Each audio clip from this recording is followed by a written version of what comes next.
Live from the world's capital markets, here are the latest financial headlines brought to you by News Factory. Hello and welcome to Friday's Daily Financial Report. The US Baker Hughes US oil rig count will be released at 17 GMT. The Dutch consumer spending volume at 4:30 GMT. Japan's CFTC JPY NC net positions at 19:30 GMT. Japan's coincident index will be released at 5 GMT. The US unemployment rate at 12:30 GMT. Germany's exports at 6 GMT. Those were today's major economic events, and now moving on to world financial headlines.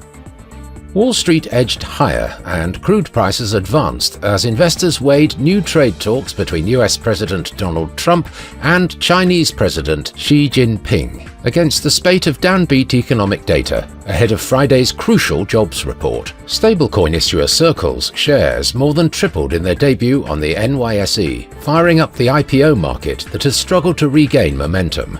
The New York-based company's stock opened for trading at $69 apiece, valuing the stablecoin issuer at nearly $18 billion on a fully diluted basis. Oil prices settled higher, recovering from the previous day's drop, on news that the US and China agreed to more trade talks following a phone call between US President Donald Trump and Chinese leader Xi Jinping.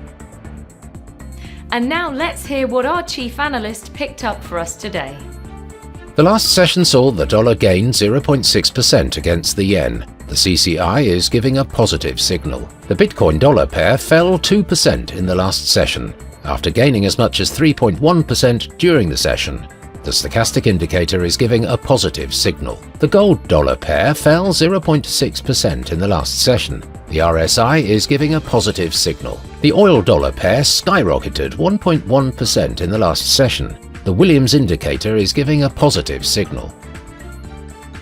We hope that you've enjoyed Friday's market outlook. On behalf of all of us here, we wish you a productive trading day.